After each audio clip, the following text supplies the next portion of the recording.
Telangana assembly సమావేశాలు వాడివేడిగా జరుగుతున్నాయి. శాసనసభ మండలిలో ప్రశ్నోత్తరాలు జరిగాయి. మూసీ నది పునరుజ్జీవం ప్రాజెక్టుపై అసెంబ్లీలో బీఆర్ఎస్ ప్రశ్నించింది. మూసీ ప్రాజెక్టుపై మంత్రులు తలో మాట మాట్లాడుకున్నారని బీఆర్ఎస్ వాకౌట్ చేసింది. కేటీఆర్ వాకౌట్ను విమర్శించారు. మూసీ ప్రాజెక్టులో లోన్ మంజూరైందని మంత్రి చెప్పాలన్నారు. అయితే డిపిఆర్ సబ్మిట్ చేయకపోతే లోన్ మంజూరు కాలేదని ఏడీబీ చేస్తోందన్నారు. డిపిఆర్ లేకుండా ఇల్లు ఎందుకు కూల్చుతున్నారని కేటీఆర్ ప్రశ్నించారు. కేటీఆర్ ప్రశ్నకు మంత్రి శ్రీధర్ బాబు సమాధానం ఇచ్చారు. డిపిఆర్ కు త్వరలోనే ఏడీబీ అప్రూవల్ వస్తోందన్నారు. మూసీ ప్రాజెక్టు మొదటి దశ అంచనా వ్యయం 7,000 కోట్లని తెలిపారు. 3,279 ఎకరాలు స్వాధీనం చేసుకుంటున్నాం అని చెప్పారు. మరి ఎక్కడ గజెట్ తప్ప, మీరు ఇక్కడ అసెంబ్లీలో ఇచ్చిన సమాధానం తప్ప మంత్రి గారు చెప్పాలి. డిపిఆర్ తయారీకి మీరు అసెంబ్లీలో ఇచ్చిన సమాధానం 18 నెలలు పడుతుందని, మరి 2 నెలల్లో డిపిఆర్ ఎట్లా వచ్చింది అంటే అకస్మాత్తుగా ఇంత ఫాస్ట్ గా మెరుపు వేగంతో గవర్నమెంట్ ఎట్లా కదులుతోంది. అట్లాగే అధ్యక్ష ఇంకొకటి, అసలు 1,50,000 కోట్ల బడ్జెట్ అని ముఖ్యమంత్రి గారు చెప్పిన తర్వాత దీనికోసం ఈ రోజు గవర్నమెంట్ 5,000 4,000 కోట్లని ఎట్లా, మరి 1,50,000 కోట్ల 4-5 ఎట్లా తగ్గించారు? అదేం చమత్కారం చేశారు? దాంతో పాటు అధ్యక్ష మరి మంత్రి గారు చెప్తున్నారు ఇది 1,435 స్ట్రక్చర్లు ఐడెంటిఫై చేశాం. ఏ బేసిస్ లో ఐడెంటిఫై చేశారు? మంత్రి గారేమో మరి నేను మొన్న ఆర్డీఓ గారు చెప్పింది చూశాను, రాజేంద్ర నగర్ ఆర్డీఓ 50 మీటర్ల బఫర్ జోన్ అని ఒకవైపు చెప్తారు. 50 మీటర్ల బఫర్ జోన్లో ఉండే వాళ్ళని తీసుకుంటామంటారు. కానీ మరి 3,297 ఎకరాలంటే 500 మీటర్ల దాకా విస్తరించారు అధ్యక్ష. బఫర్ జోన్ ఎంత తీసుకుంటున్నారు?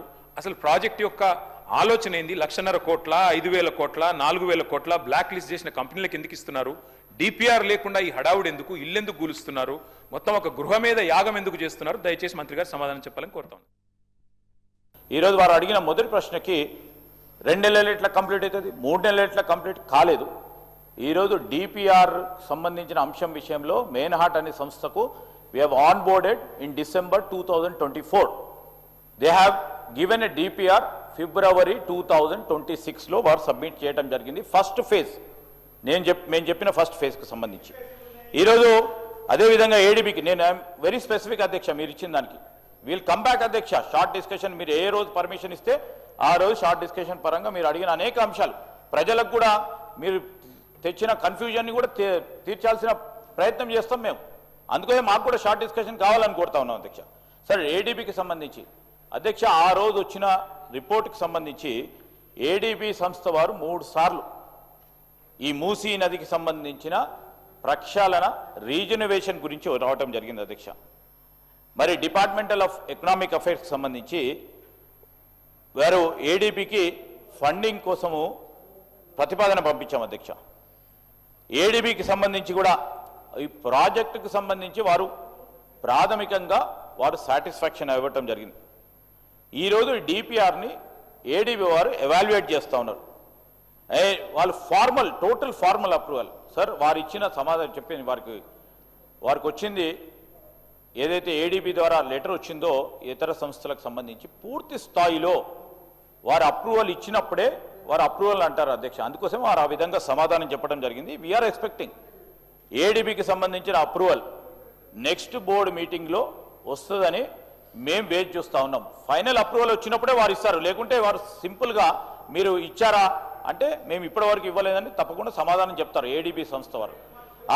అదేవిధంగా ఈరోజు కూడా చెప్తా ఉన్నాం అధ్యక్ష, ఈరోజు ఏడీబీఏ కాదు అధ్యక్ష, మీరు ఏడీబీఓ టెక్నికల్ విషయాలను తీసుకొని వస్తూ ఉన్నారు. ఈరోజు ఏడీబీ ఒకవేళ ఎస్టిమేషన్కు సంబంధించి డిపిఆర్కి సంబంధించి వారు కన్విన్స్ కాలేదు అనుకోండి అధ్యక్ష. For example I'm telling and you have to educate us also, nothing wrong in at.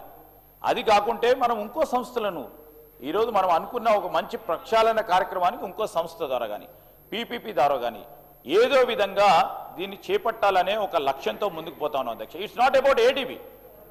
If you're approaching world bank, if you're approaching some other any other financial agency అధ్యక్ష, it is only our priority. మా priority ఏంది? అది చేయాలనే సంకల్పంతో పోతా ఉన్నాం. నిధులు కావాలా? నిధులు ఈదర్ ప్రైవేట్ ఫైనాన్సింగ్ ద్వారా వస్తాయా, లేకుంటే పీపీపీ మోడల్ వస్తాయా, లేకుంటే పబ్లిక్ ఇన్స్టిట్యూషన్స్ వస్తారా? ఇవన్నీ మేము వీఆర్ అన్వేషణలో ఉన్నాము. డెఫినెట్లీ చెప్తా ఉన్నాం.